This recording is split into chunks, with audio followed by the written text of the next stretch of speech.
नमस्कार दोस्तों। मेल्स में स्पर्म्स की कमी एक आम बात हो गई है। हम ये देखते हैं कि जिसको देखें बच्चा नहीं हो रहा है और उनका सीमेन एनालिसिस कराएं तो स्पर्म्स की कमी आती है। स्पर्म्स की कमी बहुत बढ़ गई है। हमारे पास जो पेशेंट्स आते हैं उनमें भी मेल इनफर्टिलिटी बहुत तेज़ी से बढ़ रही है। कई स्टडीज़ ये बताती हैं कि जो पिछले 30-40 वर्ष हैं उनमें मेल्स का एक जनरल जो स्पर्म काउंट है वो लगभग 1/4 रह गया है। जनरल स्पर्म काउंट यानी कि जो फर्टाइल हैं वो भी और जो इनफर्टाइल हैं उनका भी। अक्सर पेशेंट्स का हमसे एक सवाल होता है कि ये जो इनफर्टिलिटी है वो इतनी क्यों हो रही है, इतनी क्यों बढ़ रही है, स्पर्म्स हमारे क्यों कम है। और कई पेशेंट्स का एक स्पेसिफिक सवाल रहता है कि क्या मोबाइल से भी हमारे शुक्राणुओं पे फ़र्क पड़ता है, स्पर्म्स पे फ़र्क पड़ता है। तो आज इस वीडियो में हम इस सवाल पे चर्चा करेंगे कि क्या मोबाइल से भी स्पर्म्स पे फ़र्क पड़ता है। मैं डॉक्टर चिराग गुप्ता जयपुर में प्रैक्टिस करता हूँ और मेल इनफर्टिलिटी से रिलेटेड कई पेशेंट्स डेली देखता हूँ। तो दोस्तों, mobile phone electromagnetic radiations emit करता है। ये हाई फ्रीक्वेंसी इलेक्ट्रोमैग्नेटिक रेडिएशंस होती हैं। इनकी जो फ्रीक्वेंसी होती है ये गीगाहर्ट्ज़ में, मेगाहर्ट्ज़ में ऐसे होती है। ये जो रेडिएशन है ये बॉडी के हर पार्ट के लिए हार्मफुल होती है, खास तौर से टेस्टिस, क्योंकि उसमें बहुत स्पेसिफिक डिविजन्स हो रहे होते हैं, सेल्स के प्रोडक्शंस हो रहे होते हैं। उनमें एक जर्म लेयर होती है, यानी कि जो चीज़ उत्पन्न हो रही है, जो बन रही है, जो चीज़ एक नई सेल को बना रही है, यानी कि वहाँ पे बहुत ज़्यादा एक बायोलॉजिकल एक्टिविटी चल रही होती है। कभी भी ऐसा नहीं होता कि किसी का हाथ कट जाए और नया हाथ उग आए, मगर टेस्टिस को तो हर रोज नए स्पर्म्स बनाने हैं। लगभग एक स्पर्म की साइकिल में 60 से 70 दिन लगते हैं पूरी स्पर्म बनने में। उसमें कई फेजेस होते हैं, स्पर्मेटोजेनेसिस की पूरी एक साइकिल होती है और तब जाके एक स्पर्म तैयार होता है। कई मॉडिफिकेशंस के बाद, कई डिविजन्स के बाद उसमें डीएनए का काफ़ी चेंजेस आते हैं और काफ़ी सेंसिटिव प्रक्रिया है ये। अगर इस सेंसिटिव प्रक्रिया पे इलेक्ट्रोमैग्नेटिक रेडिएशंस असर करेंगे तो जाहिर सी बात है कि वो अच्छे से नहीं हो पाएगी, उसके अंदर कुछ कमियां रह जाएंगी, उसके डीएनए में कुछ कमियां रह जाएंगी। ये सारी कमियां होती हैं रिएक्टिव ऑक्सीजन स्पीसीज से, जो कि उन्हीं सेल्स के माइटोकॉन्ड्रिया में जनरेट होते हैं। और अगर उनके ऊपर हम इलेक्ट्रोमैग्नेटिक रेडिएशंस डालें तो उन इलेक्ट्रोमैग्नेटिक रेडिएशंस की वजह से कई रिएक्टिव ऑक्सीजन स्पीशीज बनती हैं उन सेल्स की माइटोकॉन्ड्रिया के द्वारा, और इनके अधिक होने पे डीएनए पे खराब असर पड़ता है। डीएनए नष्ट हो जाता है, सेल्स की मोटिलिटी खत्म हो जाती है, सेल्स की सेल मेम्ब्रेन इस तरह की हो जाती है पोरस कि उसके अंदर बाहर जो केमिकल्स हैं इजीली आ जा सकते हैं। तो उसका जो इंटरनल एनवायरनमेंट है वो खराब हो जाता है और सेल जो स्पर्म है वो किसी काम का नहीं रहता।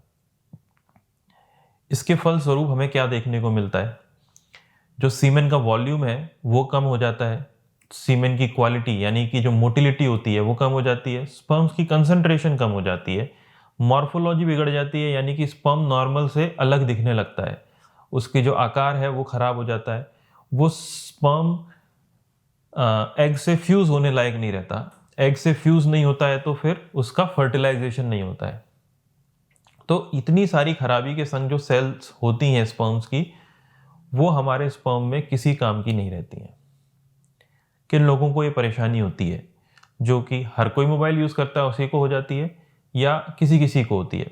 सबसे पहले तो ये उन्हीं लोगों को खराब परेशान करता है जो कि कुछ फर्टिलिटी में कमज़ोर हैं, यानी कि फर्टिलिटी जिनकी पहले से ही कमज़ोर है, उनके किसी तरीके से बच्चा लग जाता है, मगर इस फ़ोन के यूज़ के चक्कर में, मोबाइल फ़ोन के यूज़ के चक्कर में उनकी फर्टिलिटी और कम हो सकती है इन रेडिएशंस की वजह से। ये रेडिएशंस ना केवल मोबाइल फ़ोन से एमिट होते हैं, ये वाईफाई से भी एमिट होते हैं, लैपटॉप से भी एमिट होते हैं। ये आप फ़ोन जब आपके पॉकेट में रखते हैं ट्राउज़र्स के, तो टेस्टिस से इसकी जो दूरी होती है वो लगभग 2 से 3 सेंटीमीटर रह जाती है, और इस नज़दीकी की वजह से भी इससे खराबी आ सकती है। तो इसको ज़ाहिर सी बात है आप अपने और किसी पॉकेट में रखें या दूर रखें या पीछे की पॉकेट में रखें, जिससे कि इसकी दूरी टेस्टिस से बने और इसका इफ़ेक्ट कम आए।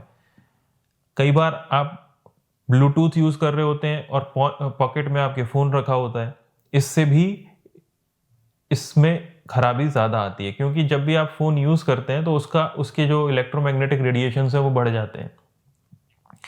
इसकी वजह से अगर आप उसको ब्लूटूथ से कनेक्ट करके फ़ोन पे बात कर रहे हैं तो आपके इसके रेडिएशंस बहुत ज़्यादा बढ़ जाते हैं। अगर आप ब्राउज़िंग कर रहे हैं, इंटरनेट यूज़ कर रहे हैं मोबाइल पे और कंटिन्यूअसली बहुत समय तक कर रहे हैं, तो भी इसका जो हार्मफुल इफ़ेक्ट है वो बढ़ जाता है। अगर आप फ़ोन को चार्ज करते वक्त भी उसको यूज़ कर रहे हैं, यानी कि फ़ोन को चार्जिंग पे भी लगाया हुआ है और उससे मोबाइल पे बात भी कर रहे हैं, तो भी इसमें जो इलेक्ट्रोमैग्नेटिक रेडिएशंस हैं वो बढ़ जाते हैं और इससे भी आपके जो हार्मफुल इफ़ेक्ट है वो बढ़ जाता है। अगर आप पूरे दिन भर में यानी 24 घंटे में 60 मिनट से ज़्यादा फ़ोन कॉल्स पे बात कर रहे हैं, तो भी इसमें जो इलेक्ट्रोमैग्नेटिक रेडिएशंस है उसका हार्मफुल इफ़ेक्ट ज़्यादा देखा गया है। ऐसा देखा गया है कि जो लोग 60 मिनट से ज़्यादा बात करते हैं उनके टेस्टिस पे इसका हार्मफुल इफ़ेक्ट ज़्यादा पाया गया है। तो इतनी सारी चीज़ें हैं जो कि टेस्टिस को अफेक्ट करती हैं, और वास्तव में मोबाइल फ़ोन, वाईफाई और लैपटॉप आपके टेस्टिस के फंक्शंस को कम करने में सक्षम हैं और आपको इस पर ज़रूर ध्यान देना चाहिए। मोबाइल के रेडिएशंस न केवल स्पर्म काउंट बल्कि टेस्टोस्टेरोन बनाने वाली जो सेल्स होती हैं यानी कि लिडिक सेल्स होती हैं उनको भी अफेक्ट करते हैं। लंबे समय तक मोबाइल का यूज़ करने में, यानी कि अगर कोई व्यक्ति 1 घंटे से ज़्यादा 24 घंटे के अंदर मोबाइल का इस्तेमाल कर रहा है, जो कि आजकल बहुत ही आम है और ऐसा वो लगभग 5 से 6 हफ्ते तक करता रहता है, तो ऐसा देखा गया है कि इन लोगों में टेस्टोस्टेरोन की भी कमी आ जाती है, टेस्टोस्टेरोन भी कम हो जाता है। इसका मतलब यह है कि उसको इरेक्शंस की परेशानी भी आ सकती है, और टेस्टोस्टेरोन क्योंकि स्पर्म प्रोडक्शन के लिए भी हेल्पफुल होता है, तो उसके अंदर स्पर्म प्रोडक्शन की कमी और ज़्यादा होगी क्योंकि उसके टेस्टोस्टेरोन की कमी हो गई है। टेस्टोस्टेरोन की कमी होने के साथ साथ यह जो मोबाइल के रेडिएशंस हैं ये पिट्यूटरी ग्लैंड पे भी अफेक्ट करते हैं और पिट्यूटरी ग्लैंड के भी हार्मोनल सीक्रेशंस को कम कर देते हैं। तो आजकल जो मोबाइल का यूज़ है उसको बढ़ाने के लिए तो बहुत सारे एप्लीकेशंस आए हैं, मगर कम करने के लिए कोई भी सुझाव नहीं देता है। कुछ स्टडीज़ में ये देखा गया है कि अगर आप मोबाइल को यूज़ ज़्यादा करते हैं तो आपको मोबाइल को एक ऐसे केस में रखना चाहिए जो कि इलेक्ट्रोमैग्नेटिक रेडिएशंस को आसपास के अंगों को अफेक्ट ना करे, और साथ में ब्लूटूथ का इस्तेमाल करना चाहिए ताकि आप उसको बार बार हाथ ना लगाएं। अगर आप उसको अपने शरीर से दूर रखेंगे और साथ में ब्लूटूथ का यूज़ करेंगे, या फिर शरीर के अगर पास रखना चाहते हैं तो ऐसे केस के अंदर रखेंगे जो कि उसको इलेक्ट्रोमैग्नेटिक रेडिएशंस को आसपास के जो ऑर्गन्स हैं, जो अंग हैं, उनको अफेक्ट ना करे, तो आपको इस मोबाइल के रेडिएशन से बेनिफिट मिल सकता है। मुख्य तौर पे आपको मोबाइल का यूज़ कम करना पड़ेगा और इसके जो सोशल ऐप्स हैं या फिर जो ब्राउजिंग की हैबिट है वो कम करनी पड़ेगी। मोबाइल का एक्स्ट्रा फ़ोन कॉल्स कम करने पड़ेंगे, तभी ये पॉसिबल है कि आप अपने इलेक्ट्रोमैग्नेटिक रेडिएशन के एक्सपोजर को कम कर सकें।